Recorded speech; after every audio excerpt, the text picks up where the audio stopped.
Bonjour et bienvenue sur le troisième podcast de la série sur la communication animale. Vous êtes sur la chaîne d'Écoute Animale et je vais vous inviter à découvrir le monde de la télépathie animale avec les animaux sauvages. Donc partons ensemble, voyager un peu et découvrir ce qui nous entoure et les animaux qui nous entourent pour vous comprendre et voir ce qu'ils nous apportent, ainsi que ce qu'ils nous permettent lorsqu'on fait de la télépathie avec eux. Belle écoute!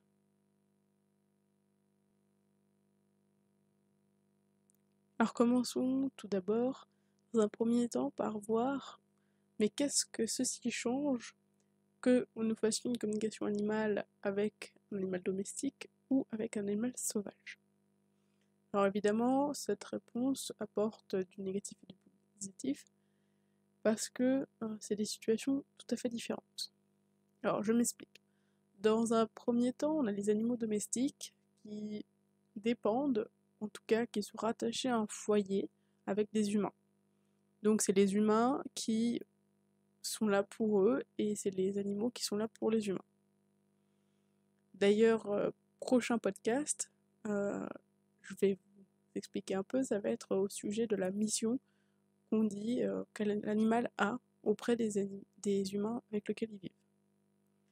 Et le quatrième podcast que j'ai hâte de faire, ça va être au sujet des oiseaux migrateurs et avec un extrait du CERN qui viendra du CERN et je l'expliquerai ce qu'est le CERN, pour ceux qui ne connaissent pas. Mais ça va être scientifique et super intéressant, donc je vous invite vraiment à me suivre sur les prochaines semaines pour pouvoir découvrir ou en tout cas apprendre ou réapprendre différentes choses sur les animaux. Donc je finis ma petite parenthèse et je retourne au sujet. Alors, les animaux domestiques vivent dans un foyer avec des humains et sont donc liés à eux et ils ont vraiment une mission avec eux.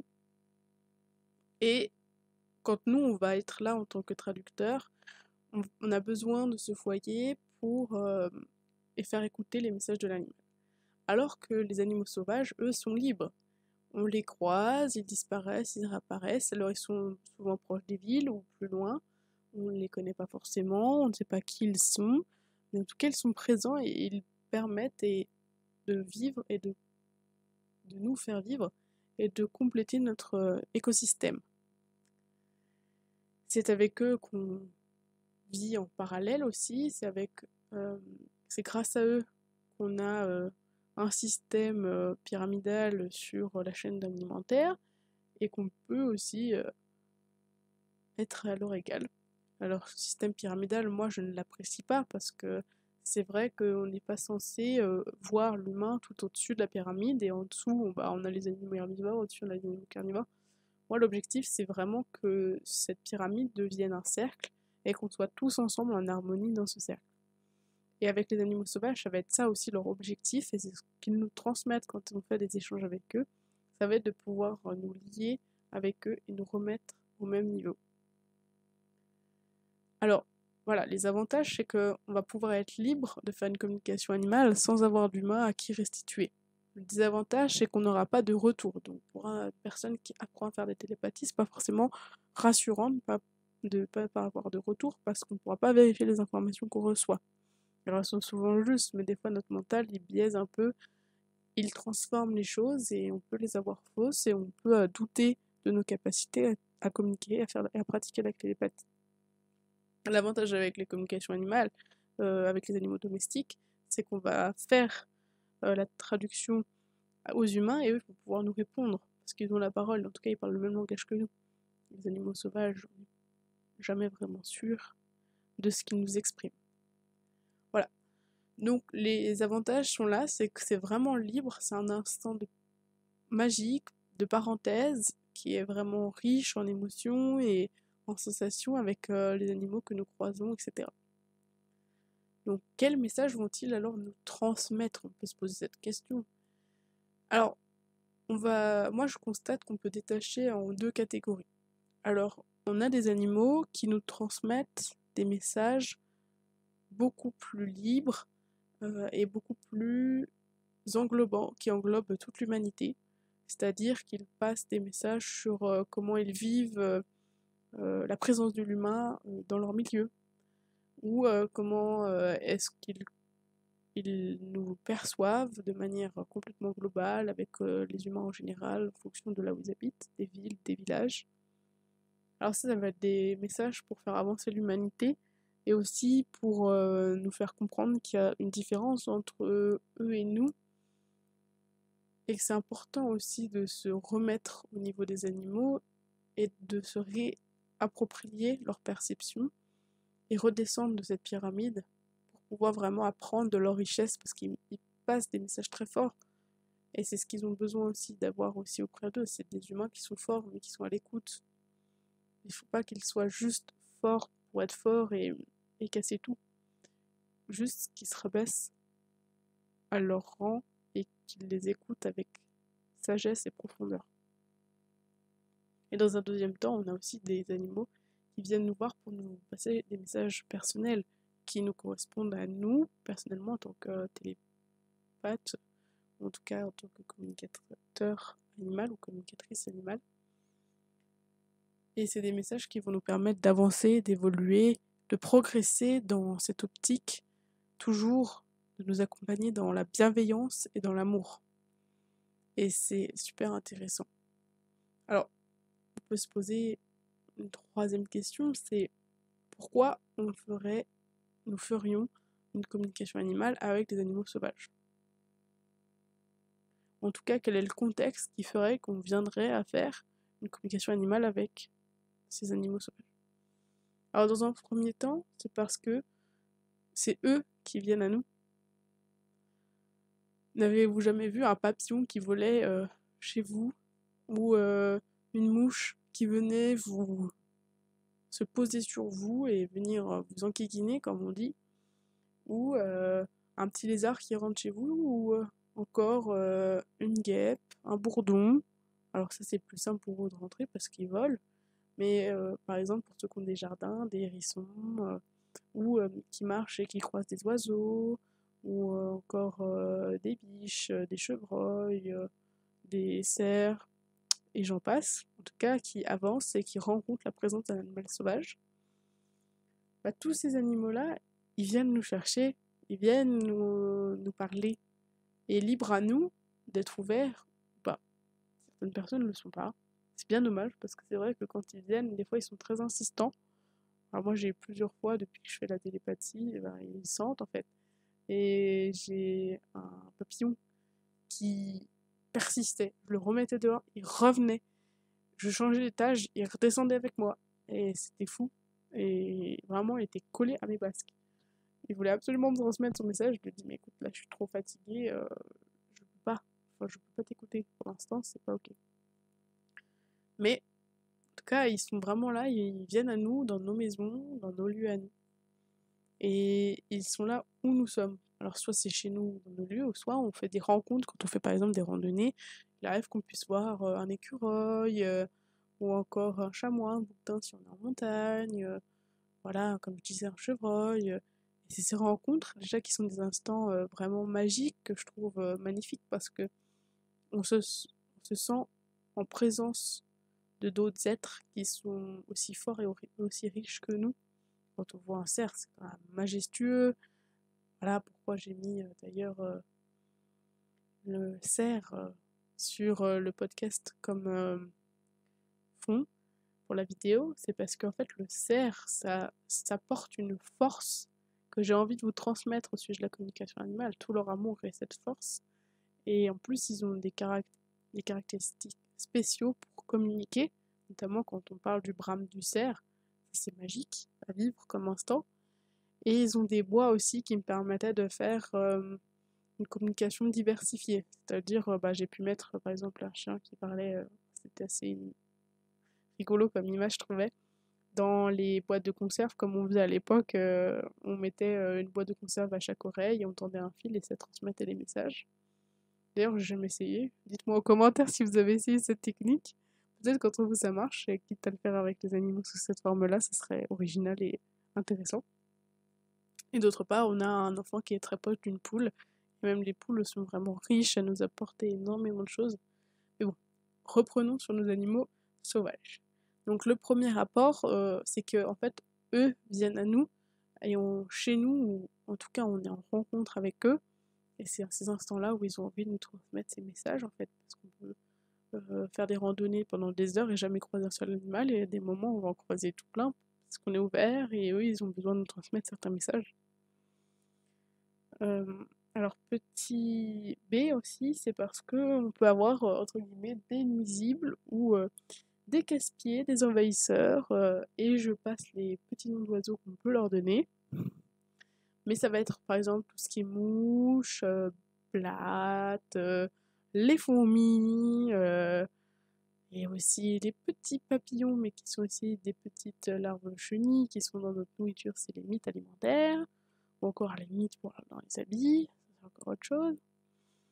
Voilà, bah, tous ces petits envahisseurs-là, les petits vers, tout ça, eh bien on peut communiquer avec eux et leur demander ce qu'ils veulent nous transmettre comme message et après pouvoir libérer le lieu. Alors des fois c'est souvent par faim, on peut comprendre, on peut leur donner à manger plus loin et qu'ils aillent plus loin. Voilà, on peut trouver un compromis entre eux et nous dans notre espace de vie où on a besoin aussi de vivre, d'être présent.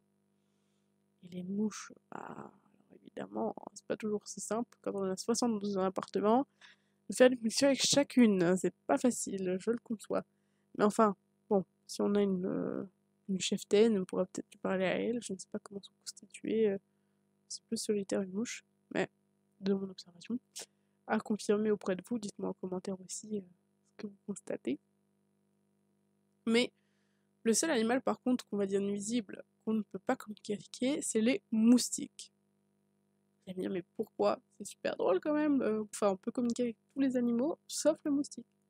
Oui, alors c'est pas vraiment drôle comme réponse, mais c'est qu'en fait, les moustiques ont été bombardés d'insecticides, d'anti-moustiques, etc. Donc leurs gènes ont tellement été modifiés qu'ils n'ont plus cette capacité qu'ils avaient à communiquer. Et en plus, celles qui viennent nous piquer, c'est les femelles, les moustiques femelles, qui viennent pour se nourrir et nourrir leurs enfants, leurs bébés. Donc aller dire à une maman, casse-toi, en gros c'est ça, hein, mais très poli, très bien, mais enlève-toi, arrête de me piquer parce que là tu me fais mal. Oui, mais elle va carrément répondre de toute façon, j'ai faim, c'est pour mes enfants. Et puis elle pourra même pas répondre parce que les insecticides l'ont shootée et elle n'est plus dans cet objectif-là de communiquer. Voilà, c'est pas forcément la réponse la plus joyeuse, mais c'est la réalité. Quand l'humanité a entièrement mis des années à faire que ça, contre les moustiques, contre les moustiques, contre les moustiques, et à perfectionner leur système, bah maintenant ça fait des animaux qui ne peuvent plus communiquer, qui sont là, mais qui sont comme des robots en fait. Comme nous, on fait des êtres inanimés juste pour assouvir nos besoins, bah là ils assouvissent pas nos besoins, ils les contraignent. Enfin bref, un autre sujet philosophique. Et enfin aussi, c'est la communication animale avec les animaux sauvages, ça permet aussi de s'entraîner. Parce qu'on peut le faire tout le temps, tous les instants, tous les jours.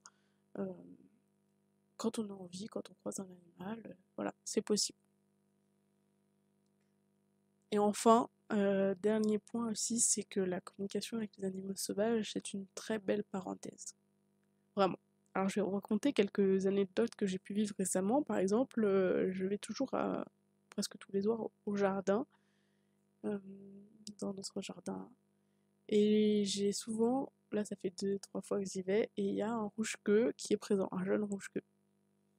La première fois, il était dans un cabanon, et il pouvait sortir, etc. Mais il m'a vu et il passait à droite, à gauche du cabanon, il rentrait, il se cachait, il ressortait, etc. Et j'ai senti que quelque chose, il venait me titiller, me chercher, alors que je me suis ouverte à lui dans la communication. Et c'était pas, voilà, pour l'instant pas tout à fait le moment. Puis après, il est venu me rejoindre dans le jardin, je me suis assise et j'ai pu communiquer avec lui de manière vraiment intensément.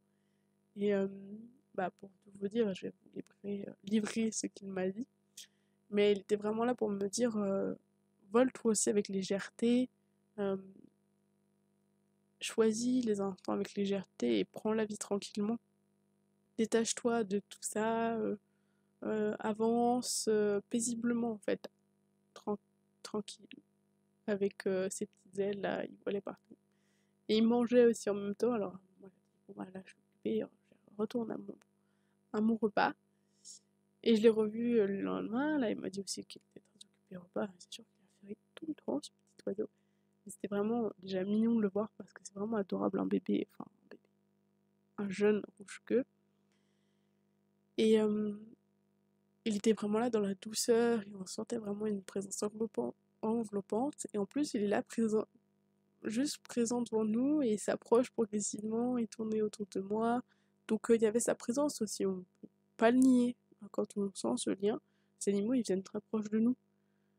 Alors que si on n'a pas ce lien et qu'on est rempli de colère, des fois, ils partent de très loin. Et au départ, moi, c'est ce que je vivais, c'est qu'ils partaient très loin, parce que j'étais rempli de colère. Là, maintenant, j'ai beaucoup évolué là-dessus. Les animaux s'approchent facilement. Et voilà, donc c'était un message super riche et je remercie ce petit rouge-queue du jardin de m'avoir transmis ces beaux messages et je le remercie avec plein d'amour tout le temps. À chaque fois que je le croise, je le vois de l'amour en tout cas. Maintenant, à chaque fois que je croise un animal, juste, je n'ai pas besoin de communiquer forcément. Je peux juste envoyer de l'amour, envoyer de la positivité, de la joie avec plein de cœur. Et c'est ce que moi je leur envoie à chaque fois que je croise ces animaux, pour leur permettre de sentir aussi que la chaleur de l'humain, elle est positive, elle est bien, elle est entraînante. Après, autre petite anecdote, voilà, c'était avec ce papillon, comme je vous ai dit. J'ai essayé de communiquer avec des araignées, les araignées qui sont chez nous. Alors bon, c'est vrai que j'ai beaucoup d'émotionnel avec elles, parce qu'elles sont quand même très envahissantes là où je vis. Ah, j'essaie de tout faire, hein, mais je crois que j'ai un truc avec elles. Alors j'ai un peu de mal à communiquer. Mais par exemple, autre anecdote, c'est vraiment le rêve qui s'est réalisé, c'est que j'ai pu me mettre dans le troupeau des chamois que j'ai vers chez moi et me poser au milieu d'eux et communiquer avec eux. Ça, voilà. Et là, c'est riche parce qu'en fait, ils sont tous ensemble et ils se répondent les uns les autres et on se répond ensemble, enfin, on discute. Vraiment, l'impression d'être en réunion en fait. Et ils apportent des choses différentes, des caractères avec des âges différents, des apprentissages divers de la vie. Et c'est super intéressant, c'est super riche. Bah là, c'était au sujet de la colère, comment ils ressentaient la colère chez les humains, comment la passer, l'évacuer. Voilà, et puis leur sens de je peux vous faire confiance aux humains, ils disent on peut vous faire confiance parce qu'on vous montre qu'on a confiance en vous, parce qu'on va être très proche de chez vous. Par contre, en échange, nous on a aussi besoin d'être en confiance, que vous ayez confiance en nous, et qu'on soit pas toujours chassés ou envahis dans nos espaces. Et viennent chercher cette limite-là. Et certains le comprennent et, en partageant aussi des choses avec eux, de l'eau, des ressources, leur terrain. Et certains autres, pas du tout. Mais bon, voilà, c'est une autre catégorie de personnes. Donc vraiment, c'est des instants avec des belles parenthèses. Vraiment. Moi, je vais en randonnée, je m'ouvre à ce monde-là et je vois beaucoup d'animaux. Euh, et je suis avec eux, je les sens, et pas forcément aussi besoin d'échanger vraiment de mots. Des fois, c'est juste à travers des perceptions, des émotions. Et des fois, bah, ça donne envie de pleurer tellement c'est beau, ou des fois, on a envie de crier de joie, voilà, partager un autre instant, mais pas dans la réflexion ou les mots, juste dans le plaisir d'être avec eux, dans ce lien, dans la nature qu'on peut retrouver. Et c'est vraiment, vraiment magique, quoi. Magique, pas dans le sens comme on peut l'entendre quand on est cartésien. Enfin, la magie, c'est bizarre, on n'y connaît pas. Enfin, non, c'est pas cette magie-là, mais c'est dans le sens, enfin, spécial. Vraiment, c'est magique, c'est spécial, c'est riche, c'est profond, c'est entraînant. Voilà. Alors, on peut partir sur la conclusion. En conclusion, pourquoi faire une communication animale avec des animaux sauvages? Parce que déjà, ils viennent à nous et ils nous demandent de communiquer. Ça peut être un bon moyen de s'entraîner. Aussi, ça peut être un instant de challenge et d'organisation avec des entre guillemets, animaux invisibles, les mouches, les fourmis, les mites, etc. Les blattes, j'en passe. Avec quel message? Bah, des messages soit personnels pour nous, soit pour l'humanité. Ça a des avantages parce que vraiment on est libre de le faire à tout instant. Et c'est aussi vraiment un beau moment, une belle parenthèse spéciale, tout à notre honneur, en lien avec l'amour, la nature, la bienveillance. Et c'est aussi la force que j'ai envie de vous transmettre, la force du cerf dans cette communication, la force de la télépathie, la force du cerf dans ces échanges, cette communication. Je pense que c'est l'animal qui, pour moi, représente le plus ces échanges-là. Et je vous dis à bientôt sur la chaîne d'Écoute Animale, à la semaine prochaine pour nous retrouver pour le 4e podcast au sujet de la mission que l'animal a auprès des humains. Tadadadam. Et je vous souhaite une agréable fin de journée. À bientôt. Bye bye.